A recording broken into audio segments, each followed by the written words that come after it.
para quem nós estamos trazendo para a nossa vida. Patrick, o que você está querendo dizer? Eu não estou falando das pessoas inevitáveis, prestem atenção. O que é uma pessoa inevitável? Você trabalha e todo dia você tem que, você vai ter que falar com o seu chefe, vamos dizer que ele é uma pessoa atribulada. Isso são pessoas inevitáveis. Na sua casa, você mora com seu pai, com a sua mãe, é uma pessoa atribulada. Isso são pessoas inevitáveis, que a gente não pode, tirar do nosso convívio. Mas, as pessoas que eu quero te dizer que vai afundar a sua embarcação, que vai atrapalhar a sua vida espiritual, a sua vida financeira, são as pessoas que você abre o seu coração, que você traz para si, que você encontra conselhos, que você traz para a sua casa, e muitas das vezes a gente deixa esse ponto de lado, mas eu quero te dizer, se a gente não se atentar para as pessoas que estão ao nosso redor, com certeza, irmão, essas pessoas que muitas das vezes já estão afundando, irão nos levar também. Há um grande estudo, um grande estudioso que ele vai dizer que nós somos a média das 5 pessoas que nós mais convivemos. E eu te pergunto nessa noite, quem é que você tem trago, quem é que você tem trazido para a sua vida, que você tem depositado, a sua confiança, que você tem aberto o seu coração. Por que eu quero dizer isso? Tem pessoas que é casado, mas só quer andar, na roda dos solteiros. Os amiguinhos dele são as pessoas solteiras, querem andar em caminhos opostos. Você vê o leão andando com alguém que não seja o leão? O leão só anda com o leão, o sábio só anda com o sábio. E se nós quisermos alcançarmos alguma coisa, nós temos que fazer esse filtro. Mas, Patrick, qual é a base disso? Lembramos sempre do que a palavra vai dizer, Salmo capítulo 1, bem-aventurado é o varão que não anda segundo o conselho dos ímpios e não se detém no caminho dos escarnecedores, mas antes o seu prazer está na lei do Senhor e nela medita de dia e de noite, e será como árvore plantada junto às águas do ribeiro, que na estação certa dará o fruto. Se nós quisermos frutificar, se nós quisermos produzir nessa terra, nós temos sim que nos atentarmos para quem nós estamos trazendo para a nossa vida. Meu Deus! Amém? Aleluia! Deixa eu beber uma água. Obrigado, Deus!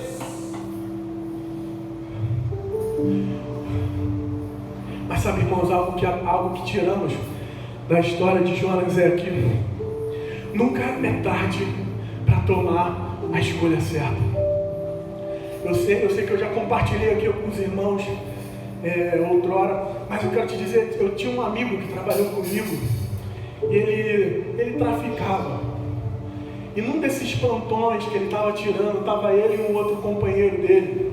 Não vou dizer nomes porque isso não convém. E ele fala que nesse plantão a polícia entrou e ele estava lá, na contenção. E ele me contou que o amigo dele, ele é baleado e ele morre. Mas nesse período, nesse momento que o amigo dele morre, ele ora a Deus. Ele fala: Deus, não me deixa morrer nesse momento. Tem misericórdia da minha vida. E eu quero te dizer, eu quero te perguntar, que você reflita: será que Deus não escutou essa oração? Deus poupou a vida dele. E será, irmãos, muitas das vezes a gente acha, que Deus não escuta orações de pessoas que não são cristãos, mas isso não tem sentido. Imagina que nós temos 2 filhos. Um filho que faz boas coisas, mas um outro que é um pouco mais levado, um pouco mais, faz coisas ruins. Por acaso um pai não vai escutar um filho que outrora está fazendo coisas erradas? Assim é o nosso Deus. Ele escutou aquele menino, irmão. E essa história sempre traz ao meu coração: nunca é tarde para fazer a escolha certa. Nunca é tarde para fazer aquilo que você deve fazer. Lembramos sempre daquilo que eu falei: nós não teremos todo o tempo do mundo. É verdade. Eu gosto de uma ilustração que Jesus vai falar, se eu não me engano, é no Evangelho de Mateus. Ele vai dizer assim: qual é o sábio? Qual é o prudente? Qual é o inteligente? Que por mais sábio que for, pode acrescentar um dia na sua vida. Irmão, a gente não tem esse domínio, a gente não tem esse poder. Então, aquilo que nós temos que fazer, que nós possamos tomar a escolha acertada na nossa vida, fazer aquilo que é certo. Aleluia. Mas irmãos, algo que podemos identificar nessa história é que Deus não tem prazer na destruição. nós vemos o restante da história de Jonas ele ora do interior daquele peixe, Deus o livra, ele vai à cidade de Nínive e ele proclama aquela cidade. Deus vai mandar destruição daqui a 40 dias. Mas o que acontece? O rei, ele proclama a sua cidade e fala, gente, nem os animais podem comer nada. Vamos orar a Deus, nos converter dos nossos pecados. Sabe, quem sabe Deus, ele pode olhar com misericórdia para a nossa cidade. Mas sabe, irmãos, um Deus que nós servimos não é um Deus que tem prazer em guerras. Ele não tem prazer em matar uma cidade. Sabe o que ele quer? Disciplinar a gente. Ele quer que nós possamos o reconhecer. Ele quer que nós possamos nos relacionar com Ele. E a partir desse momento em que a gente faz essa conversão, sabe, irmão, a Bíblia vai dizer, sabe, nessa narrativa, que Deus, sabe, perdoa aquela cidade. Aleluia. Deus perdoa aquelas pessoas, irmãos. Glória a Deus. E sabe, algo que me choca é quando, sabe, aquele povo, ele clama ao Senhor e ele pede arrependimento e Deus ouve, irmãos, a oração daquele povo. E sabe, algo que nós podemos aprender do nosso Deus Ele é um Deus de novos recomeços.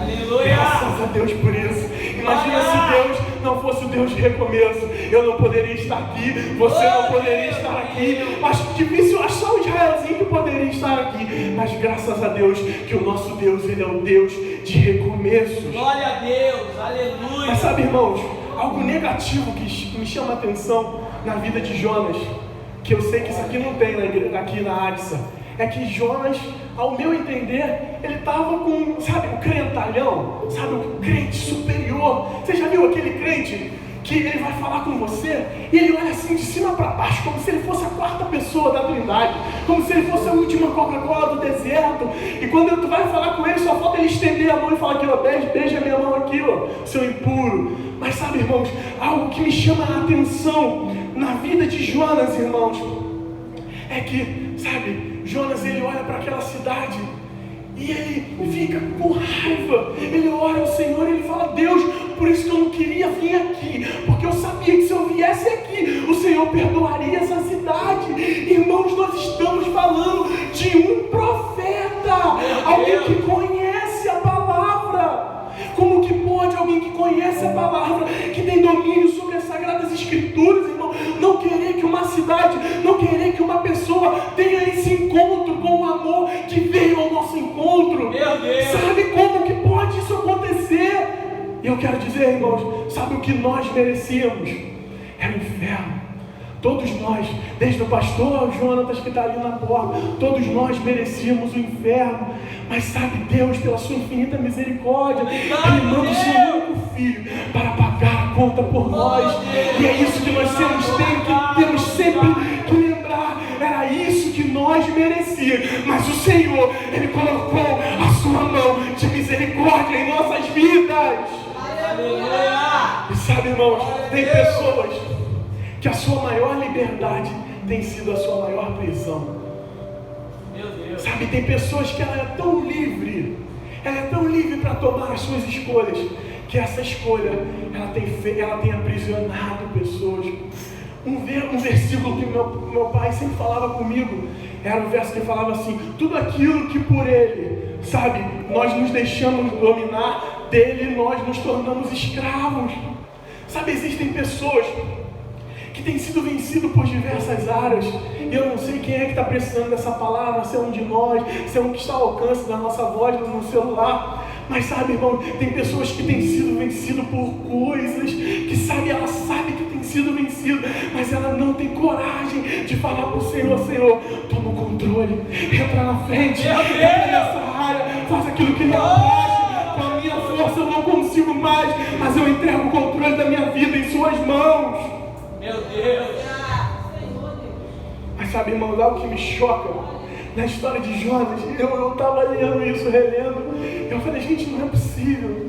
No final lá do livro de Jonas, ele tem 4 capítulos, se você depois quiser ler em casa, muito rápido, 10 minutinhos, você lê o livro todo de Jonas, ele meio que dá um chilique, irmãos, na oração com Deus. Ele dá um chilique, ele fala assim, por isso que eu não que iria vir, porque eu sabia que o Senhor é misericordioso, que eu chegaria aqui e o Senhor iria perdoar todo mundo. Mas, irmãos, como é que isso pode acontecer? Será?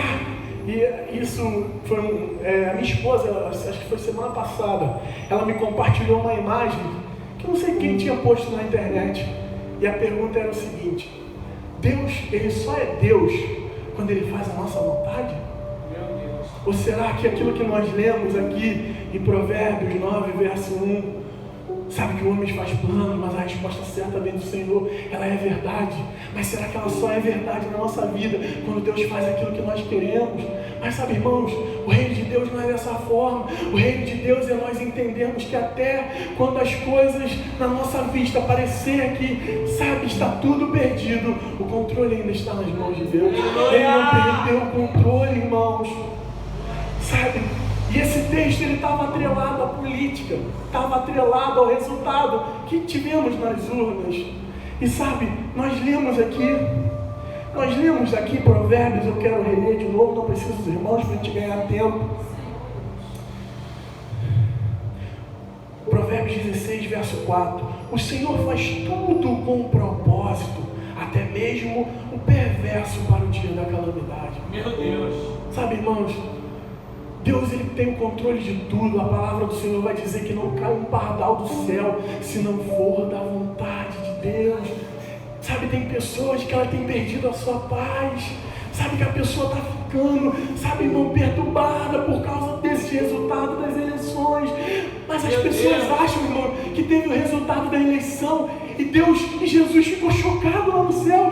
Falou assim: Miguel, pelo amor de Deus, traz um copo de água com açúcar, que é, nossa, esse resultado dessa eleição, sabe, tirou o meu chão. Não, irmãos, Aleluia. sabe, o poder está nas mãos de Deus. Até o injusto, até o perverso, para o dia da calamidade, Deus está no controle. Ele não perdeu o controle da situação. O nosso governador se chama Jesus Cristo. O nosso governador, o nosso governo continua sendo no céu. Ah, Patrick, mas o resultado foi negativo, o resultado eu não esperava. Mas, irmãos, se tem um momento em que nós crescemos, é quando nós estamos na peleja. Muitas das vezes, na bonança, a gente deixa de buscar. Mas será que Deus não permitiu que coisas aconteçam em nossa vida para que nós possamos nos despertar, acordar para aquilo que é certo, para aquilo que é santo, para aquilo que importa para o Senhor? Imagine Deus, irmãos, como um exímio jogador de xadrez. Um exímio jogador de xadrez, ele não move as peças do tabuleiro de qualquer forma, não. Quando ele mexe uma peça, ele já está antevendo o que o seu adversário vai fazer, às vezes 2, 3 rodadas depois.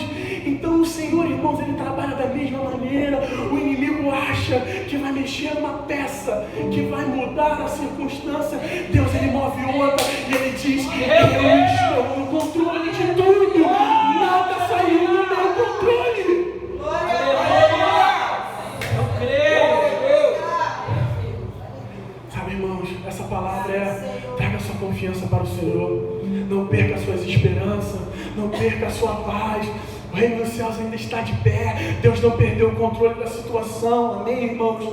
Mas sabe, irmãos, algo que podemos aprender na história de Jonas muitas das vezes, nós confundimos a nossa justiça com a justiça de Deus. E eu sei, irmãos, que isso é uma palavra dura de dizer. Eu normalmente não prego esse tipo de coisa. Mas sabe, muitas das vezes a gente confunde a justiça de Deus. A gente acha que a justiça de Deus, ela agirá da mesma maneira como a nossa justiça. Patrick, por que você está dizendo isso? Porque muitas das vezes, irmão, a nossa justiça, e eu me incluo, muitas das vezes está deturpada, sabe, muitas das vezes está sendo movida por ego, por orgulho. Mas lembra daquilo que eu disse: a justiça de Deus, ela trabalha, irmãos, para que possamos compreender as suas obras. Deus não tem prazer em matanças, Deus não tem prazer em sacrifícios, como diz na sua palavra. Ele tem prazer na obediência. Aleluia. Sabe, irmãos, por que eu quero dizer isso? Existem muitos cristãos, eu sei que aqui na Axa não tem isso, Mas existem muitos cristãos, irmãos, que por causa dessa batalha política, desse lado A e lado B, sabe, irmão, muitas das vezes tem espraguejado outras pessoas. Tem, sabe, por causa de uma discussão, por causa de uma coisa, ele não quer que a pessoa alcance a justiça só por a justiça de Deus, que é a justiça em forma de amor, não. Ele quer que aquela pessoa pague, que aquela pessoa, sabe, irmãos, não tenha oportunidade. E é isso que nós sempre temos que entender, irmão, que a justiça de Deus se sobreponha às nossas. Nós não temos papel de juiz, nós temos papel de servo, e nós entregamos na mão do Senhor. Patrick, mas a eleição deu esse resultado. Mas, irmãos, que nós possamos ser igreja, orar pelas autoridades. Ganhou o presidente B. Sabe, irmãos, que nós como igreja possamos orar por ele, para que ele possa fazer um bom governo. Sabe, irmãos, Patrick, isso que você está falando é utopia, é loucura, isso nunca vai acontecer. Quem sabe, irmãos, o poder, a autoridade está nas mãos de Deus, irmão. Não está na mão de uma caneta, sabe, de um governo corrupto, de lado A, lado B, não, irmão. Possamos sempre confiar no Senhor. Aleluia! Meu Deus! Sabe, irmãos, a palavra do Senhor vai dizer, pode de uma fonte sair água doce, água salgada. Nós como cristãos, como servos do Senhor, como conhecedores da Tua palavra, pode sair da nossa boca bênçãos e maldições. Não, sabe, irmãos, da nossa boca tem que sair bênçãos. Sabe que nós temos que abençoar essa nação, abençoar aquele que nos maldize, sabe, abençoar os nossos opositores, as pessoas, sabe, que não pensam da mesma maneira que nós, sabe, que nós possamos liberar a bênção, pedir que Deus, sabe, entre com providência. Aleluia! Sabe, irmãos, que possamos sempre lembrar aquele que não precisava passar por nenhuma zombaria. A palavra de Deus vai dizer que ele foi levado como ovelha muda. Sabe, irmãos, ele tinha todo o poder. Sabe, quando ele foi pendurado naquela cruz, que falaram assim, tu não és o Filho de Deus. Estavam botando ele contra a sua identidade. Quando disseram assim, tu não és o Filho de Deus, desce daí e te salvas.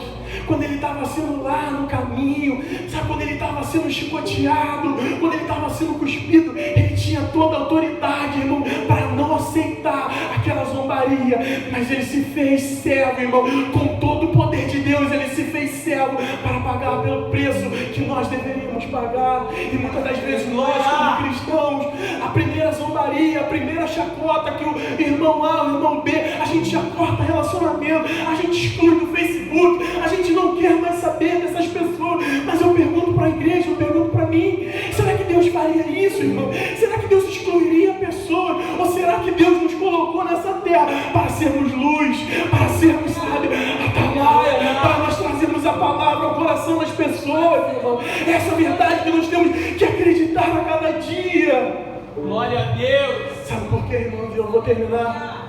Porque um dia, irmãos, talvez você se pegue pensando, Patrick, mas isso sabe, às vezes dá raiva, né? A gente olha fulano A, fulano B, se dando bem, fazendo coisas erradas. Aparentemente, ele está vivendo uma vida de luxo, uma vida de alegria. E a gente fala assim, cadê a justiça? Sabe? Porque, sabe, não acontece nada com a vida dessas pessoas. Mas eu quero dizer, igreja, nós não sabemos o íntimo dessas pessoas. Sabe o que muitas das vezes acontece? Essas pessoas que estão, sabe, com a sua vida, sabe, em torno de maldições, de coisas erradas, elas não têm paz, porque todas as pessoas que se aproximam delas, se aproximam com interesse, sabe, ele não consegue ter um amigo, não consegue ter um relacionamento com uma mulher ou com um homem verdadeiro, porque todo mundo que se aproxima, sabe, está com interesse. Mas eu quero te dizer, irmãos, nós, irmãos, como servos do Senhor, nós podemos viver em prosperidade. Sabe, nós possamos entender, Patrick, ninguém aqui nasceu em berço de ouro, mas sabe, irmãos, com o fruto do nosso trabalho, com a nossa força, a gente se programa, sabe, a gente se ajeita, e a gente busca, a gente almeja os planos, sabe, irmãos, isso é prosperidade, é ter paz, é ter alegria na sua casa, é saber ter essa vida saudável. Mas eu quero te dizer, irmão, haverá um dia em que tudo aquilo que está oculto será aberto, tudo aquilo que está oculto, sabe, se tornará público. Haverá um dia em que todas essas pessoas que nós muitas das vezes olhamos e nós dizemos são malfeitores, são pessoas erradas, eles chegarão diante do grande tribunal de Deus. E esse tribunal, eu quero te dizer, ele não é incorruptível, ele não deve favor para ninguém. Essa balança, ela é exata, a medida é correta, irmão. E é nesse dia, irmão, em que o justo será separado do injusto. Sabe, aquilo que Deus colocou no meu coração é nessa pregação: meu filho, pregue a minha soberania. Aleluia. Nós lemos aqui o que Provérbios disse: é melhor ter pouco com justiça do que ser rico com desonestidade. Sabe, irmãos, que possamos sempre colocar a nossa confiança no Altíssimo. Aleluia. Sabe, a nossa vida, ela não vai se perder, a tua história, o teu propósito, porque coisas ruins aconteceram. Não, irmão, muitas das vezes coisas ruins Deus permite que aconteçam na nossa vida para que possamos crescer, para que possamos amadurecer, sermos cristãos mais fortes, como o presbítero André falou aqui, sermos mais fortes e prepararmos a nossa próxima geração para sermos mais fortes ainda. Sabe, tem um louvor que acho que é do Samuel Messias, né, que a gente vai até ensaiar, que vai dizer assim: antes de eu começar a minha obra em tua vida, Aleluia. lá no ventre da sua mãe, a tua história eu já tinha escrito, filho. E só parece que é o fim, vai morrer, e o desespero toma conta do seu coração. Mas eu não perdi, não. Aleluia. Mas eu não perdi, não. Mas eu não perdi, não. O controle, não. Aleluia. Eu não perdi o controle, não.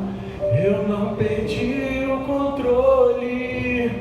Sabe, irmãos, fico com essa palavra no coração da igreja, amém? Sabe, aquilo que Deus colocou no meu coração, e não acrescentei uma linha aqui. Tudo aquilo que Deus colocou no meu coração, eu entreguei aqui para a igreja, amém, irmãos? Eu agradeço a oportunidade, é sempre um prazer poder estar aqui pregando. E sabe, isso tem que ser motivo da minha e da sua alegria. Hoje a gente prega, hoje a gente louva, sabe, para a nossa família. Todos aqui que nós estamos aqui é a nossa família, nossas tias, irmãs em Cristo. Mas sabe, irmão, nós temos que subir aqui, irmão. Todo mundo que pegar a posse desse microfone para louvar, para pregar, seja cantando, orando, ou pregando para 5, ou para quem sabe futuramente para grandes multidões, irmão. Nós temos que fazer, sabe, da melhor maneira possível. Preparar o nosso melhor sermão, a nossa melhor pregação, o nosso melhor louvor, porque tudo isso, irmão, é para Deus. Sabe o que Deus está querendo nos dizer? Sabe, porque muitas das vezes a gente olha para a terra, para o lugar onde a gente está vivendo, a gente fala assim: é infrutífero, a coisa não está acontecendo. Mas se Deus nos colocou aqui, irmãos, é que Ele quer que a gente possa frutificar nesse lugar. Amém, irmão? Fiquemos com essa palavra. Agradeço.